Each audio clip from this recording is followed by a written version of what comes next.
तो अभी हमने पिछला थ्योरम किया जिसमें हमने ये पढ़ा कि every continuous function is Riemann integrable. Now we do every monotone function. तो मोनोटोन का मतलब होगा इंक्रीजिंग भी हो सकता है, डिक्रीजिंग भी हो सकता है। इंक्रीजिंग का मतलब होता है कि अगर कोई फंक्शन इंक्रीजिंग है तो इसका मतलब है कि अगर ये b है, ये a है, ऑब्वियसली b a से बड़ा है। इंक्रीजिंग फंक्शन का मतलब उसका फंक्शनल वैल्यू भी बड़ा आएगा। और अगर कोई डिक्रीजिंग फंक्शन है तो डिक्रीजिंग फंक्शन में क्या होगा कि अगर b a से बड़ा है लेकिन उसकी वैल्यू जो है वो a से छोटी आएगी। You can see that thing. Okay, ये b की वैल्यू, a की वैल्यू। तो ये ध्यान में रखना होगा कि अगर मोनोटोनिकली इंक्रीजिंग लेके चल रहे हैं, मोनोटोनिकली इंक्रीजिंग का मतलब होगा कि अगर x dash x double dash से छोटा है तो उसकी फंक्शनल वैल्यू भी छोटी आएगी। ओके, इंक्रीजिंग के लिए। डिक्रीजिंग में अगर ये लेस देन है तो यहाँ पे ग्रेटर देन का साइन उलट जाएगा। ओके, तो हमने ये x डैश और x डबल डैश 2 पॉइंट ले लिया, आप a b भी ले सकते थे। तो पार्टीशन हमेशा सपोज करनी है रीमन इंटीग्रल में। तो रीमन इंटीग्रल में हमने ए बी इंटरवल को तोड़ दिया इन पॉइंट्स में x naught x1 x2 xn।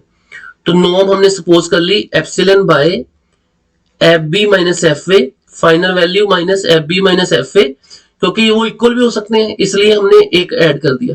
One subtract भी कर सकते हो, हमने ऐड कर दिया। ओके, ताकि ये जीरो ना बने। अगर ये जीरो बन गया तो इन्फिनिटी बन जाएगा ना, तो इसलिए उसको अवॉइड करने के लिए एफ इंक्रीजिंग है, एक्स ए बी पे इंक्रीजिंग है तो इस पे भी इंक्रीजिंग होगा। तो इंक्रीजिंग फंक्शन का मैक्सिमम वैल्यू जो है वो राइट हैंड पॉइंट पे एग्जिस्ट करता है, मिनिमम लेफ्ट हैंड पॉइंट पे। तो इसका एम आई जो मैक्सिमम है वो एक्स आई पे एग्जिस्ट करेगा, मिनिमम इस पे। डिक्रीजिंग में उल्टा हो जाएगा।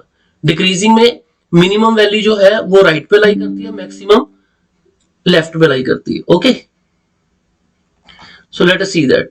तो अपने पास ये पॉइंट बड़ा इंपॉर्टेंट है इसमें। तो मिनिमम वैल्यू लाई करेगी लेफ्ट पे, मैक्सिमम लाई करेगी राइट पे, क्योंकि ये इंक्रीजिंग फंक्शन है। तो यूपीएफ माइनस एलपीएफ क्या आएगा? यूपीएफ में एम आई से मल्टीप्लाई करेंगे, इसमें स्मॉल एम आई से। तो कैपिटल एम आई अपने पास आ गया F x I and this one, ये वैल्यू पुट कर दो। अब इसमें आप जब इसकी वैल्यू पुट करोगे, एक्स आई को वैल्यू दो 1 minus not F x minus F X not, फिर 2 दो 2 माइनस 1 3 माइनस 1। तो ये इसमें क्या होगा कि ये x1 इस x1 से कट जाएगा, फर्स्ट और लास्ट रह जाएंगे। तो ये एफ एक्स एन का मतलब हो गया F B, F X naught का मतलब हो गया एफ ए। तो ये कटेंगे नहीं। ओके, ये इससे लेफ्ट साइड से छोटी वैल्यू होगी, क्योंकि न्यूमिनेटर जो डिनोमिनेटर से छोटा है तो ये 1 से छोटा ही होगा। तो 1 से छोटे नंबर से मल्टीप्लाई करने का मतलब है ये वैल्यू एप्सिलॉन से छोटी रहने वाली है, कि यूपीएफ माइनस एलपीएफ जो है एप्सिलॉन से छोटा आ गया। अगर ये डिक्रीजिंग फंक्शन होता तो डिक्रीजिंग फंक्शन में क्या होना था, तो जो मैक्सिमम वैल्यू है, सारा क्वेश्चन सेम रहेगा। तो मैक्सिमम वैल्यू कहां पे लाई करेगी? i माइनस 1 पे। और जो मिनिमम वैल्यू है वो कहां पे लाई करेगी? मिनिमम वैल्यू लाई करेगी राइट हैंड पॉइंट पे। ओके, ये बस डिफरेंस आएगा, बाकी सारा सेम चलेगा क्वेश्चन। यानी कि अपनी वैल्यू सिर्फ एम आई जो है वो एफ एक्स आई आ जाएगा, यहाँ पे i माइनस 1 आ जाएगा, यहाँ पे i आ जाएगा, बाकी सारा सेम चलेगा।